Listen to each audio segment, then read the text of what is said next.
नमस्कार, स्वागत है आप सभी का नवतेज डिजिटल में। बढ़ते हैं खबरों की। कांग्रेस में रहते जो श्रीमंत थे, अब वही सिंधिया बीजेपी में आ जाते ही डेमेजर, विस्फोटक और बिना औकात वाले हो गए। ये बात खुद पूर्व मंत्री लाखन सिंह यादव ने पत्रकारों से बात करते हुए कही। उन्होंने कहा कि बीजेपी में जाते ही सिंधिया की औकात ये हो गई है कि अब वो दो कोड़ी के कार्यकर्ताओं को फोन लगा रहे हैं। डबरा विधानसभा में उपचुनाव होने और कांग्रेस और भाजपा दोनों ही दलों ने नेता कार्यकर्ताओं के साथ बैठक व अन्य कार्यक्रम करने लगे हैं। इसी दौरान डबरा पहुंचे पूर्व मंत्री लाखन सिंह यादव ने ज्योतिरादित्य सिंधिया को लेकर एक विवादित टिप्पणी की। इस ज्योतिरादित्य सिंधिया के नाम से ग्वालियर चंबल संभाग की राजनीति चलती थी। आज लाखन सिंह उसी नेता को उनकी हैसियत याद दिला रहे हैं। पूर्व मंत्री लाखन सिंह यादव ने सिंधिया को डेमेजर, विस्फोटक की संज्ञा दी। उन्होंने कहा कि अब सिंधिया की वजह से भाजपा में विस्फोट होंगे। लाखन सिंह यही नहीं रुके, बल्कि कठोर भाषा में ये तक कह डाला कि अब सिंधिया की बीजेपी में कोई औकात नहीं बची। यही कारण है कि वे दो कोड़ी के कार्यकर्ताओं को फोन लगा रहे हैं।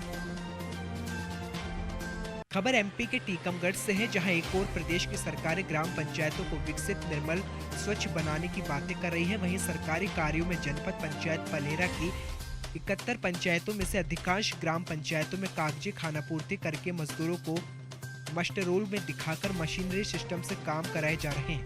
ऐसी कई पंचायतें जहां मशीनों से तलैया तालाब निर्माण कराई जा रही है। ऐसा ही मामला जनपद पंचायत पलेरा अंतर्गत ग्राम पंचायत आलमपुरा का सामने आया है, जहां सरपंच सचिव रोजगार सहायक राहुल प्रजापति ने मूल्यांकन करके 25,000 तलैया का आहरण कर लिया है। किसान ने बताया कि तलैया का निर्माण दिन व रात में मशीन से कराया गया और मेरी जमीन में खसका नंबर 564/23 आधी तलैया का निर्माण करा दिया, जिसका मैंने सीमांकन कराया। तलैया में मेरी जमीन सरकारी रिकॉर्ड में दर्ज है, जो मेरी कृषि भूमि से लगी हुई है। किसान भागचंद राय और उनके परिवार के लोगों ने आरोप लगाया कि ग्राम पंचायत आलमपुरा ने मनमाने तरीके से हमारी निजी भूमि पर तलैया का निर्माण कर लिया है। भ्रष्टाचार के खिलाफ हल्ला बोलते हुए अनाज क्रय केंद्र कर्मियों ने केंद्र प्रभारी के खिलाफ मोर्चा खोल दी।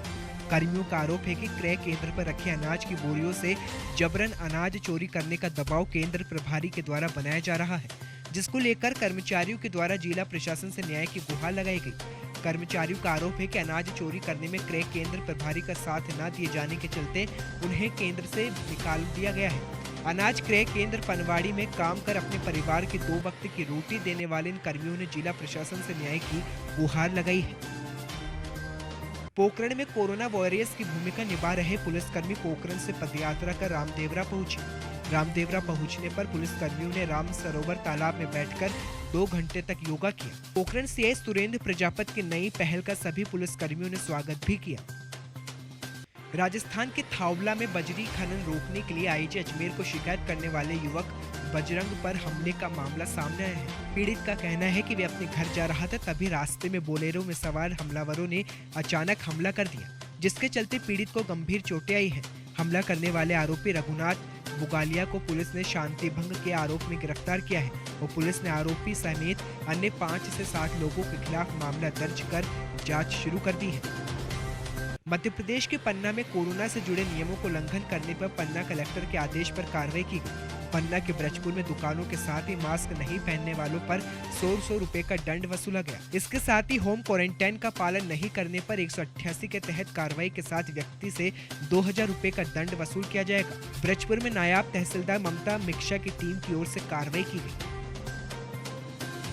पलेरा में गहुई समाज की ओर से पलेरा थाना निरीक्षक हिमांशु चौबे को आवेदन दिया। दरअसल प्रमोद झा पर आरोप लगा कि इंडियन गैस एजेंसी संचालक के सहायक को फोन पर गहुई समाज को सामूहिक रूप से अपशब्द कहे, जिसके विरोध में गहुई समाज के सभी लोगों ने आक्रोशित होकर थाना निरीक्षक को आवेदन सौंपा और इस पर कार्रवाई की मांग की।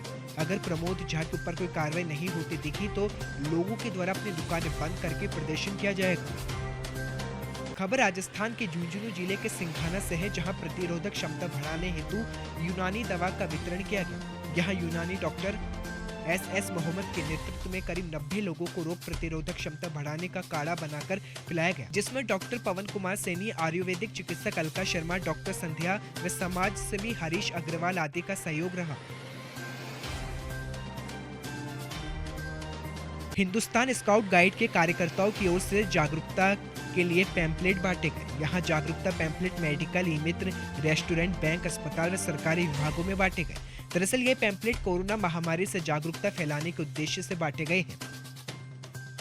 यूपी के मेरठ में कोरोना वॉरियर्स भी अब कोरोना की चपेट में आ रहे हैं। पुलिस लाइन क्षेत्राधिकारी यातायात ऑफिस में मिले तो कोरोना पॉजिटिव मिले हैं, जिसके बाद एसपी सिटी अखिलेश नारायण सिंह ने पूरे मामले की जानकारी दी। यूपी के मेरठ में कुंडाली क्षेत्र के गांव जिसौरा में पुलिस ने नासिर नाम के आरोपी को गिरफ्तार किया। दरअसल आरोपी नासिर दो पक्षों के झगड़े में मारपीट के आरोप में फरार चल रहा था। मुंडाली पुलिस ने आवश्यक कार्रवाई कर जेल भेज दिया। पुलिस ने आरोपी के पास से तमंचा, कारतूस बरामद किए।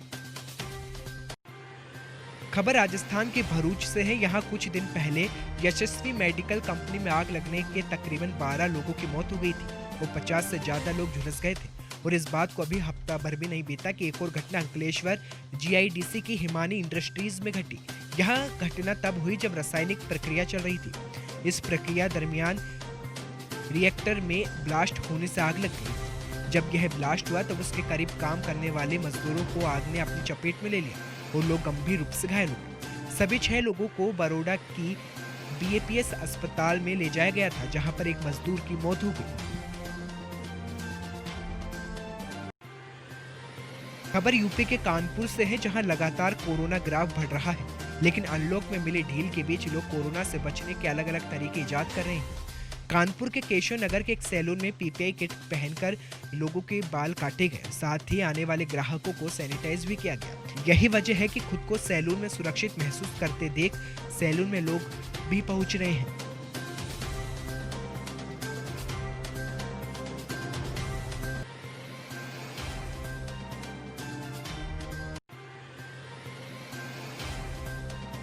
वैश्विक महामारी कोरोना वायरस के संक्रमण के फैलने से रोकने के लिए सरकार ने लॉकडाउन और सोशल डिस्टेंसिंग की व्यवस्था लागू की।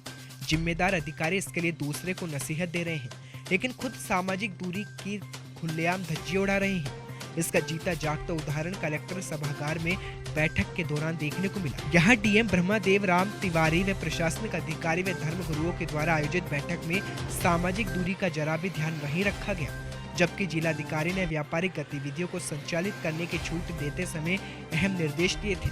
उन्होंने पत्र जारी कर लिखा था कि अगर कोई भी व्यक्ति सामाजिक दूरी का पालन करता नहीं पाया गया तो उसके विरुद्ध मुकदमा दर्ज किया जाएगा। लेकिन जो तस्वीरें दिखी उस पर सवाल उठना भी लाजमी है। खबरों में फिलहाल इतना ही। देखते रहे नवतेज डिजिटल।